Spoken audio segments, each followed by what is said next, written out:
Tony, j'ai décidé d'aller rencontrer les enfants du village. Vous pourriez m'emmener en limousine jusqu'au Poney Club, mais discretos. Let's go.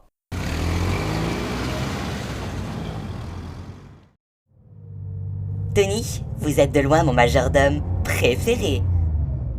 Les enfants, ils ont très peur de vous, monsieur. Enfin, Tony, vous y allez un peu fort. Mon physique qui terrorise les enfants, ce ne sont que des légendes. Ouais, bon, je vais mettre mes lunettes noires. Ah, on arrive.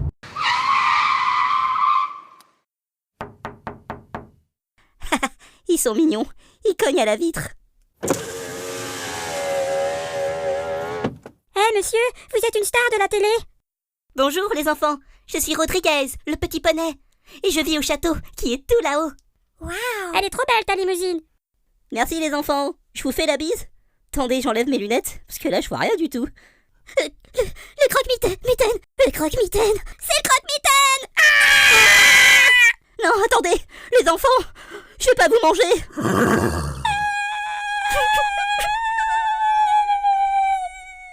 Ah, Tony, redémarrez.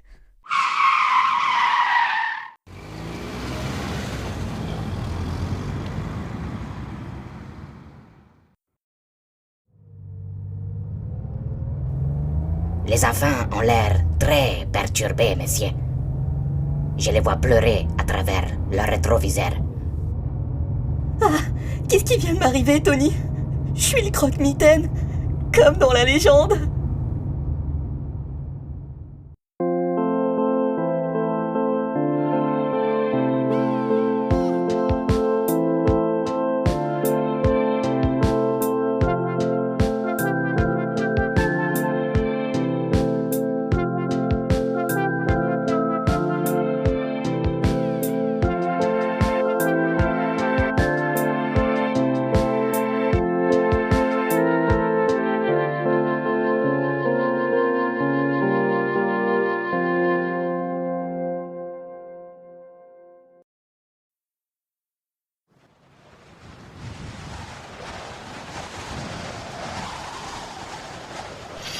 Prends cette épée en pleine tête!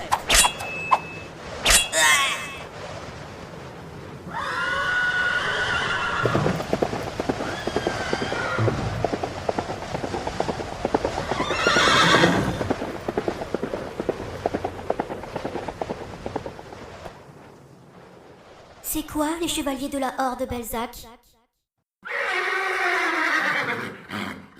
Dit, Sambo était un cheval malingre, ami avec un ancien guerrier humain, très solitaire, Horace de Belzac. Et Horace vénérait son ami cheval. Il lui lissait la crinière chaque matin avec des produits bio et prenait soin de ses sabots. Tous deux avaient pris pour habitude d'arpenter de nouvelles contrées. Loin du train-train quotidien, c'était l'éclate. Un jour, Horace tomba fou amoureux d'une femme, Bernadette. Bernadette n'aimait pas particulièrement les animaux, si tu vois ce que je veux dire. Horace, ça pue le cheval. Fais quelque chose. Elle était un peu con-con, la Bernadette. Les semaines passèrent, et elle finit par se lasser de son amant, et le quitta pour un type un peu plus rigolo. Horace de Belzac sombra dans la folie.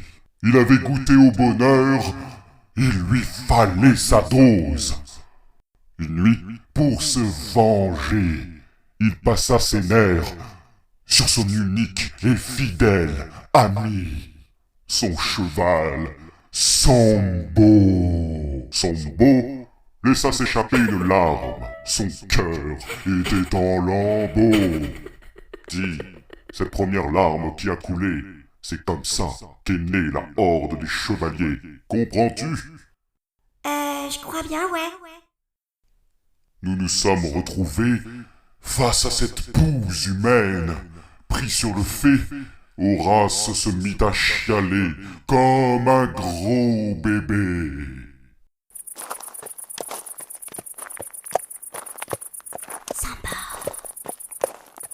Sambo. Qui va là? Sambo.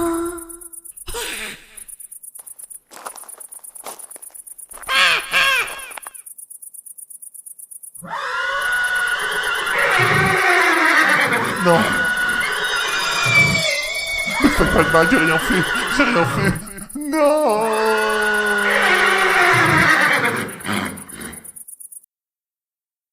La larme de Sambo avait coulé. Horace de Belzac fut enterré vivant sous une tonne d'excréments de poney. Une tradition ancestrale chez les Chupalapapai. Les chevaux sont des chevaliers. Pour rejoindre la horde, il faut beaucoup de courage, comme celui de Sambo. Pour mesurer la valeur du courage, tout passe par le hennissement.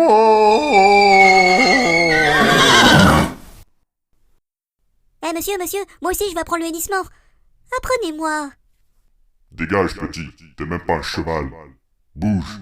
Allez, là.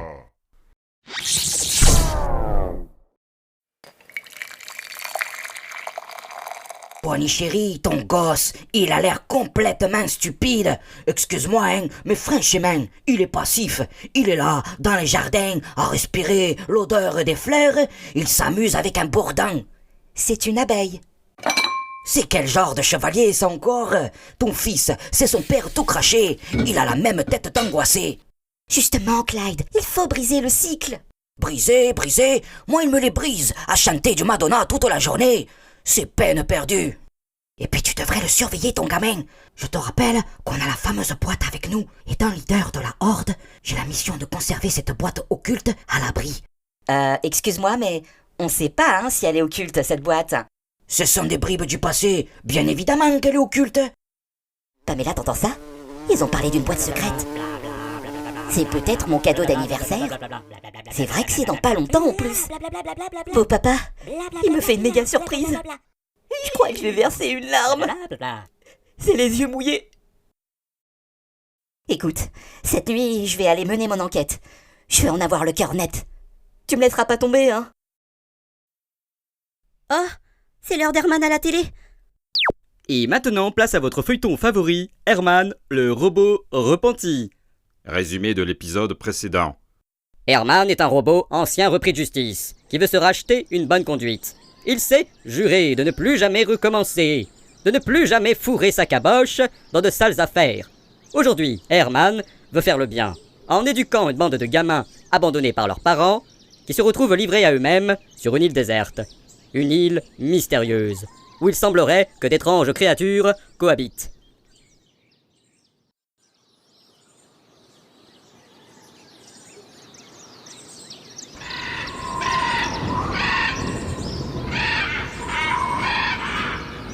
Herman, là-haut, il y a un monstre avec des tentacules. Bouge pas, petit.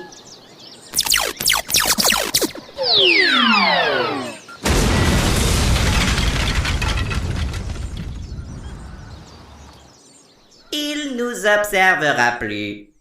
Je lui ai atomisé ses molécules. Mais Herman, t'as explosé notre école qui était juste derrière?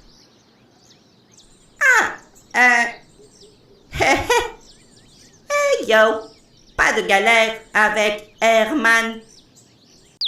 Ah là là, je l'adore, Herman. Piou, piou, pi, pi, pi, piou. Hey yo, pas de galère avec Herman.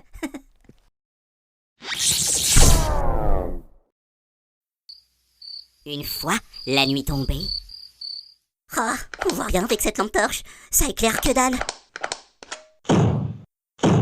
Hé oh! Y'a quelqu'un! Pamela, regarde, ça vient de la boîte. Daddy, est-ce que c'est toi? Hé fiston, je suis là, je suis dans la boîte. Dépêche-toi de m'ouvrir, j'ai du mal à respirer. Ouais, attends, je dois avoir la clé sur le trousseau. Je me dépêche. Oh, c'est laquelle de clé? Daddy, mais qui t'a fait ça? Et pourquoi? Qu'est-ce qui s'est passé? Attends, je vais t'ouvrir, Hé, attends un peu.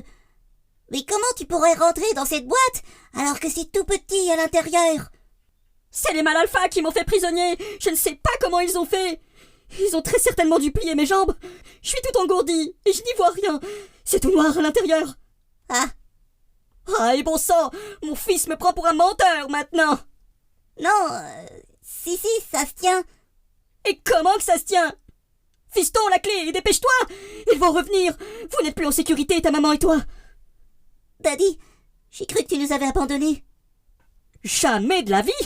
Un être sans famille, c'est comme un arbre sans branche. Ok, c'est bon, j'ai trouvé la clé, c'est bon, je t'ouvre.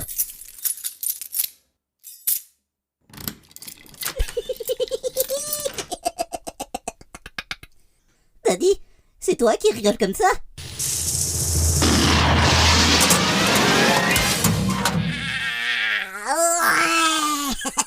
Oui, libre, je suis libre. Mais c'est quoi ce mec? C'est pas mon père. On dirait un petit lutin. Ouais, c'est ça. Moque-toi de moi. N'empêche que je t'ai mis une sacrée disquette. Et grâce à toi, je vais enfin pouvoir mettre mon plan à exécution. Ce village de Cassos va finir à feu et à sang. Vous êtes foutus, pauvre andouille. Pamela, je me suis fait berner par un lutin. C'est vraiment la honte. Rodriguez flippait grave. C'était comme s'il venait de voir un fantôme, avec les yeux ronds comme des balles de ping-pong. C'est clair, cette nuit, il allait en faire des cauchemars. Ce petit monstre tout bizarre, il l'avait laissé s'en aller, et c'est cette perspective qui le prit d'une peur panique. Comment allait réagir Clyde, son beau-père, et Juanita, sa mère?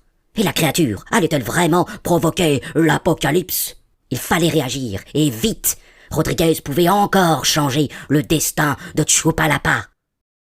Pamela, il faut absolument qu'on aille retrouver le lutin. Allons voir dans le jardin. Il ressemble à un insecte. Il doit sûrement manger des fleurs. Chupalapa, chupalapa, chupalapa, chupalapa, chupalapa, chupalapa, chupalapa. C'est Chupalapa ou c'est Chupalapa qu'on dit?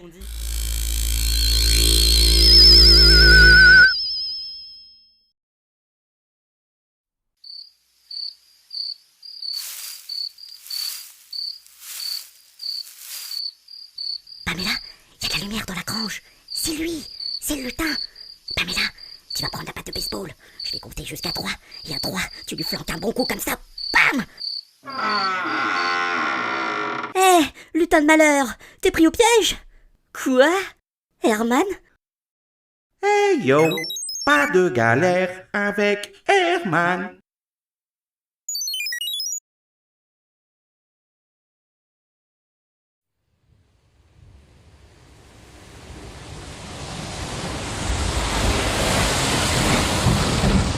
Jean-Patrick, on peut savoir pourquoi tu nous emmènes à Chupalapa? Y a quoi là-bas? Il y a des enfants. Quoi, des enfants? On va faire quoi avec des enfants? Ils vont encore nous tirer les oreilles, nous planter les yeux. Cessez de vous plaindre, on va à Chupalapa. Sinon, vous vous débrouillez toute seule. Ok, c'est bon, on va à Chupalapa. Hein les gars, on va tous à Chupalapa ou quoi? Hein? Vous m'écoutez? On va tous à Chupalapa.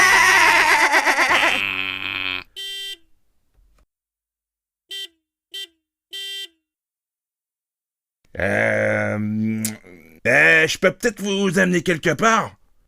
Ah oui, merci, on voudrait aller à Chupalapa. Choupa quoi? Qu'est-ce que c'est? Non mais... Allez, venez, montez, il y a de la place. Et vous vous appelez comment? C'est la première fois que je vous vois là dans le coin. Et vous êtes pas du coin, vous, hein? Ça se voit tout de suite. Et toi là, tu t'appelles comment? Elle s'appelle Jean-Patrick, monsieur. Jean-Patrick. Ouais, Jean-Patrick. Tu sais que c'est un prénom catholique? Oh. Non, j'en sais rien en fait. Moi, j'ai dit ça comme ça, au hasard. Ouais, bon, j'ai comme l'impression que je pourrais vous faire gober n'importe quoi. Pas très bavarde, là, Jean-Patrick, hein? Hein? Sinon, qu'est-ce que je voulais dire qu'est-ce qu'il y a de beau à Chupalapa? Les enfants de Chupalapa. Les enfants de Chupa quoi? Et qu'est-ce que j'ai mis Et j'ai mis quelque chose dans ma cigarette, moi, ce matin.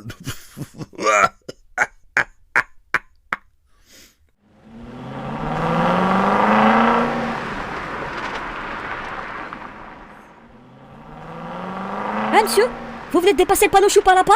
C'est pas le bon chemin, monsieur. Monsieur, vous roulez bien trop vite. Je crois qu'on va s'arrêter ici et faire le reste du trajet à pied. Alors ça... ça m'étonnerait, ma cocotte. Les petites brebis magiques qui parlent la même langue que moi, ça court pas les rues. Oh, allez, bon, faut se détendre un peu. On va juste faire un petit détour par chez moi et je vous ramène après, hein. Jean-Patrick, il a bloqué les portières.